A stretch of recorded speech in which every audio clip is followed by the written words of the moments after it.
New York City's strictest in the nation vaccine mandate takes effect as the Omicron surge intensifies across the tri-state. Tracking and timing out that threat for sleet, freezing rain, even some snow showers. And if you depend on the subway to get to work, you may want to let your boss know that you could be late this week. Hey, welcome back. This is News 4 Now for Monday, December 27th. I'm your girl, Kay Ingram. Now, Mayor de Blasio announced 2 vaccine mandates earlier this month, and both of them go into effect today. The first requires all workers in the private sector to have at least 1 dose of a COVID vaccine. That means nearly 185,000 businesses will have to track vaccine proof for employees. It's the nation's first such vaccine requirement for a private sector workforce. Today, also, we make history in New York City.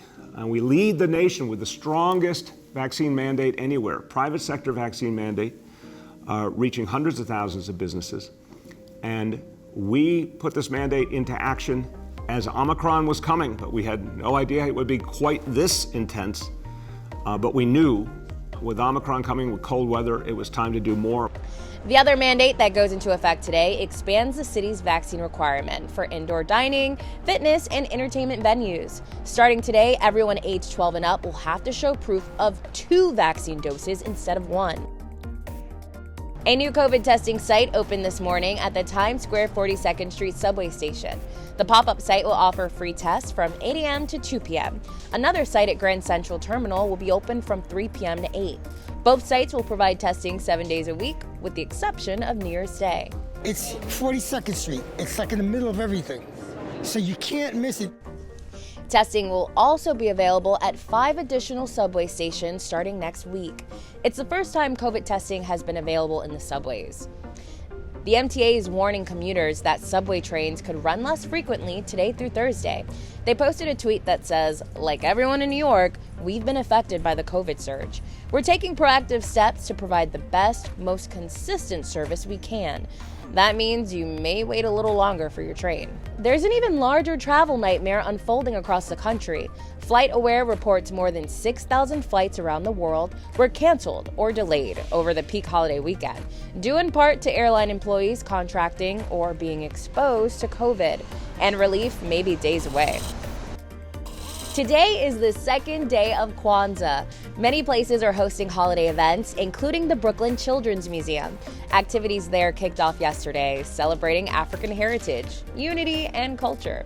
Yesterday, the museum honored the first principle of Kwanzaa, unity, and today focuses on the principle of self-determination. I'd want them to go away specifically with a sense of self-determination. So the principle of Kwanzaa that I'm focusing on for the event that I'll be participating in is kujulakalia, which is self-determination. So all the songs that we'll be performing and asking the children to take part in are sort of all speaking to that principle. The Brooklyn Children's Museum wraps up its Kwanzaa celebration Thursday, honoring the 5th principle, nia, which means purpose. Workers will be installing nearly 200 Waterford crystal triangles on the ball that'll welcome 2022 in Times Square. The new triangles are decorated with a design that celebrates the gift of wisdom. About 15,000 people will be allowed in Times Square for Friday night's big party. That's a fraction of the usual crowd size, which is being scaled back because of COVID.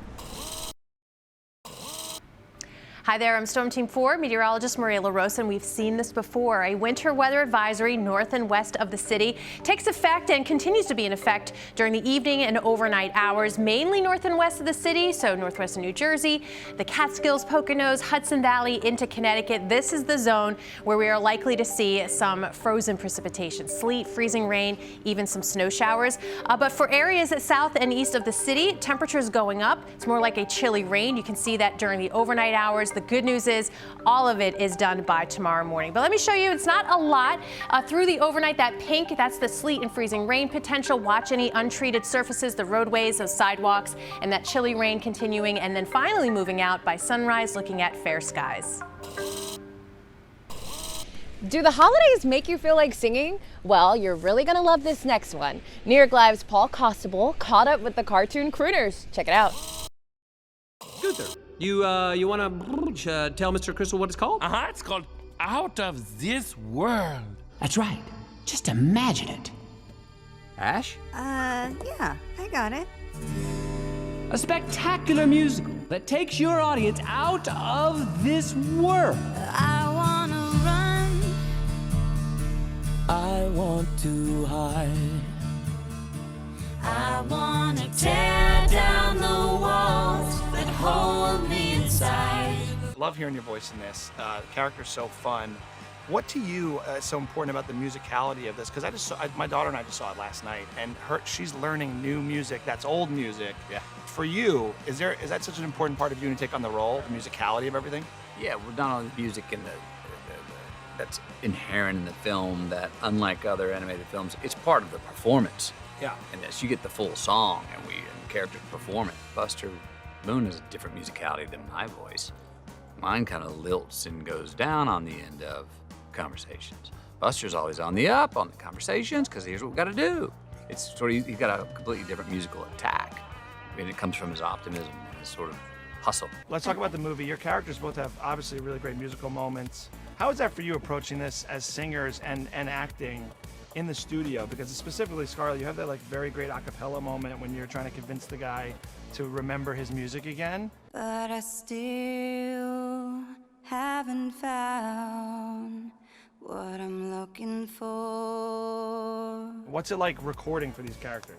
You know, Garth is so awesome as a director because he's very emotionally available, and you know, we need that because we're working in like such isolation, and you know, you often kind of don't know what the bigger picture is. It's a collaborative process with the director, and you know, like I said, he's got the vision of the whole project in his mind, and so it's his job to kind of, you know, to communicate what that is to us. Sing 2 hits theaters December 22nd.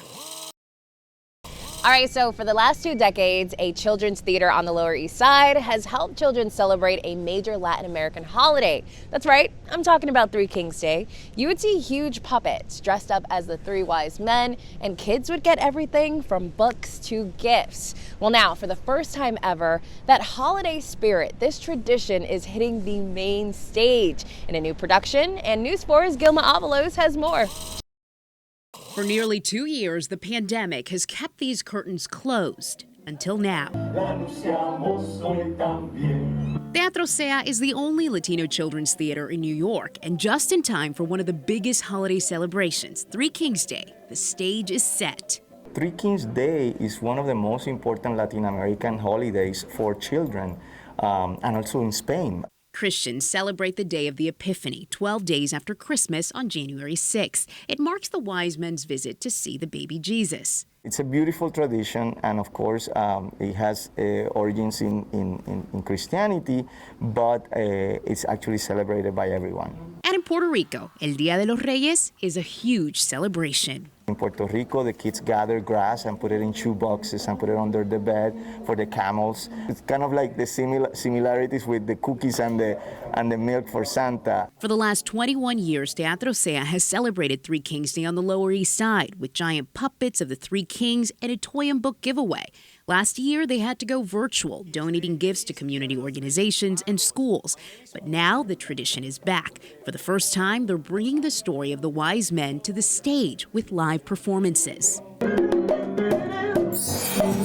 The bilingual show Dream of Kings, or Sueño de Reyes, features live music, traditional Latin American songs,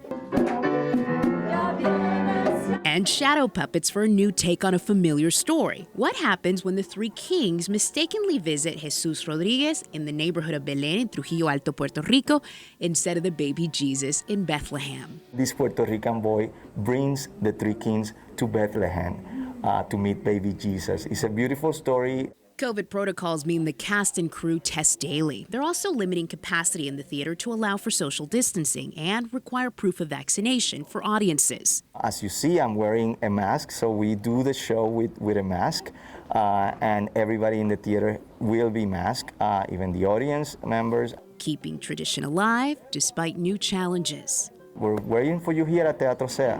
Gilma Avalos, News 4 New York. All right, friends, thanks for joining us. We'll see you back here tomorrow.